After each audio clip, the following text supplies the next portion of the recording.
Lads, I need to talk about this right here. So yesterday's game was obviously funny. Yesterday's game was obviously crazy. But have you guys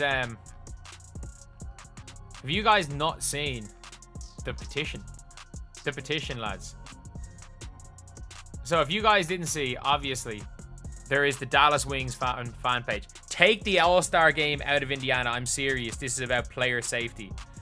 Dude, don't worry. Neither JC or Marina is making the All-Star team. Players will be... WNBA petition to remove Sophie Cunningham forever after defending Caitlin Clark. https://utu.b/oq_imufc_c C equals an HCO for GA7U1 Vzoff. WNBA seems to have it out for Sophie Cunningham, and not in a subtle way. It's almost like they want her gone for good. Why? Because she stood up for a teammate and wasn't afraid to speak her mind. Apparently, that's enough to cause a stir. Did she put up 30 points?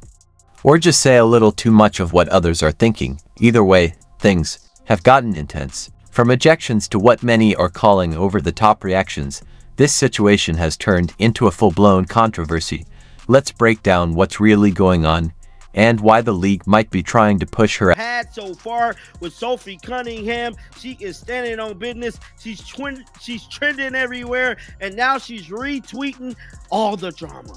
Sophie has simply made herself a star, which she was already famous, but at this point, she hella famous, super famous.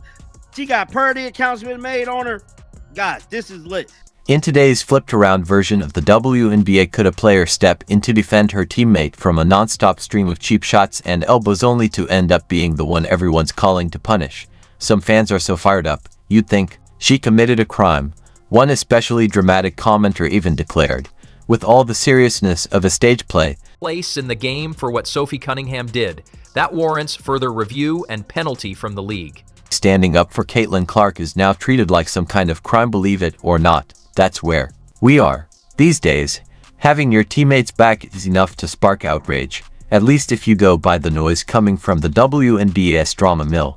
And it didn't stop there. Fans never wants to miss a chance to jump into the chaos flooded social media, with hot takes turning into full-blown keyboard warriors. NBA fans have now made a petition to have Sophie removed from the league. You can't make this up. Banned from the league, really? Where was all this outrage when Caitlin Clark was taking hit after hit just for being great at her job? No one was demanding suspensions. Then, the WNBA's response feels inconsistent, and after seeing some of the fan reactions, it's hard not to wonder if this goes beyond bias. It's starting to feel flat-out ridiculous. Move Sophie Cunningham from WNBA for misconduct. If real misconduct isn't from Sophie, it's from fans acting like she committed a federal crime. All she did was stand her ground, show some toughness, and call out some uncomfortable truths about the league. And if just 119 signatures is all it takes to try and cancel a player now, maybe it's time the WNBA started handing out participation trophies and bubble-wrapped. So lads, Sophie Cunningham, obviously a player for the Indiana Fever, who got into a little bit of trouble last night. And by trouble, I mean she took somebody down, and then when they tried to go at her, two of them went at her. She held one of them off with one hand while getting the other one in a Muay Thai hold, and looked like if this was an MMA fight, she would have started bringing the head down to the knee. Like, you better believe in a 2-on-1, I'm taking Sophie Cunningham over Lindsay Allen and JC Sheldon. This isn't just about one play, one player, or one game.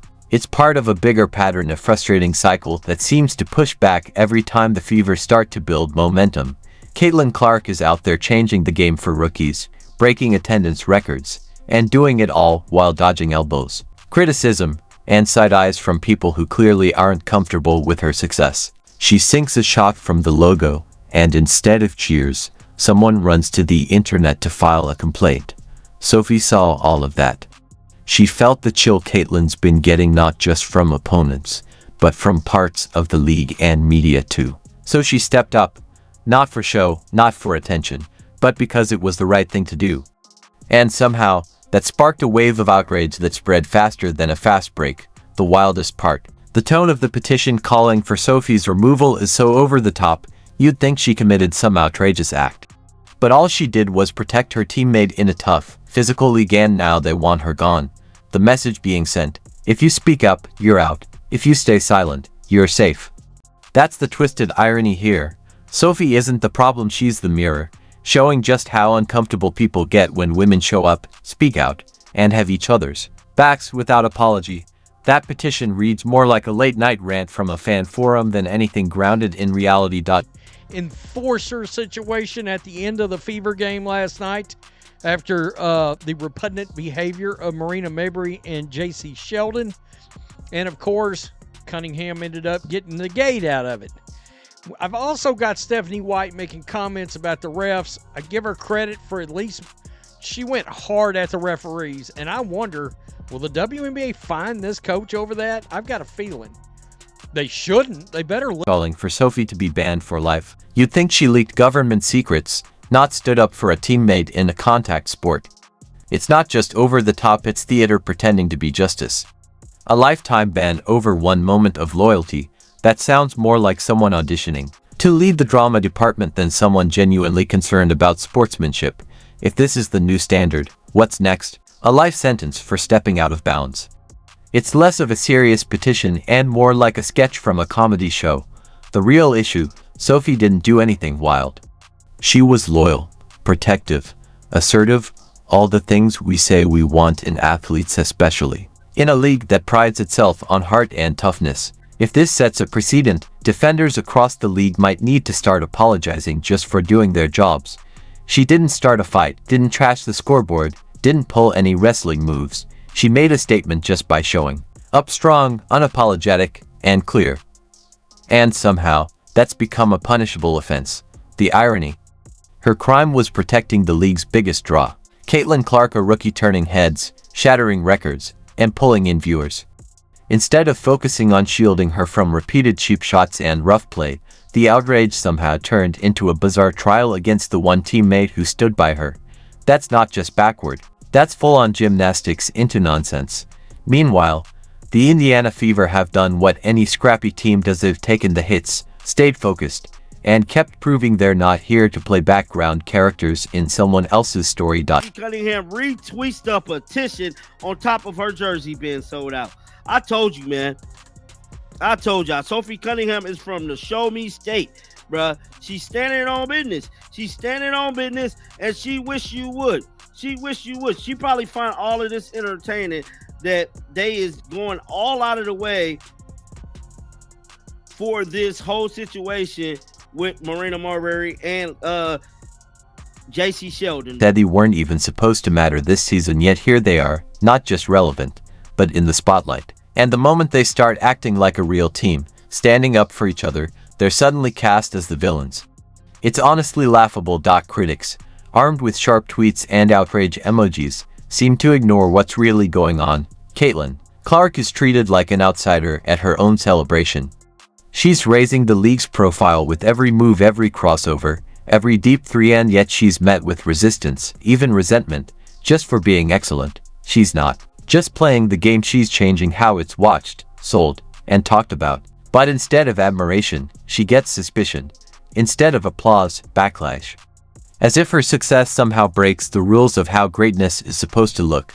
Now Sophie, her teammate, her on-court protector, is being dragged for doing what any teammate should do: standing up and saying, enough, not with aggression, not with drama, just with presence. And somehow, that's the controversy. That's the thing people want removed from the league. Come on, this isn't about justice. It's about discomfort with women who refuse to shrink themselves, who disrupt the script and say, we're not playing along anymore. This whole saga is a case study in misplaced outrage. A league that's been begging for attention finally gets it and now seems unsure how to handle it. Caitlin doesn't fit the old mold. She's not the quiet, humble star. She laughs, stares down defenders, hits logo threes, and high fives before the ball even lands. She's not just in the game, she owns it. Next. Cunningham's response to all this, in terms of her tweets, like, if you guys didn't see Sophie Cunningham's retweets, Sophie Cunningham obviously responded with the shrug Instagram post, but Sophie Cunningham also retweeted this. NBA fans have now made a petition to have Sophie Cunningham removed from the league. You can't make this up. I love how what's the petition on right now? What's the petition on? Because I know the petition only had like 100 signatures. I know the petition only had like 100 signatures, but it is it's one of those things. When Sophie backs up that energy, the whole system freaks out like, how dare they be that competitive and unapologetic? If Sophie Cunningham is now the league's scapegoat, then we've officially flipped the script where loyalty gets flagged, protecting your teammate gets punished, and being passionate means you're out. The petition. It's just an over-the-top reaction that's almost funny. The league asked for excitement, and when it showed up, they called the fire department. What's really wild is how familiar this all feels. Look back a few games, Caitlyn shines, the crowd goes wild, social media blows up, then suddenly, someone decides it's too much. Everyone needs to cool down, apparently. But here's the real kicker. The outrage really hits when Sophie steps in. She shows loyalty, jumps in to defend her teammate, and bam, a petition pops up. Not just any petition, but one that feels like it was cooked up in some basement by people who don't know what they're dealing with. Because apparently, standing up for a teammate now carries punishments fit for an international tribunal. You'd think Sophie snuck into a league meeting and rewrote the rulebook. Nope, she just made sure her teammate wasn't tossed around like a ragdoll on defense. And that's when the outrage squad shows up.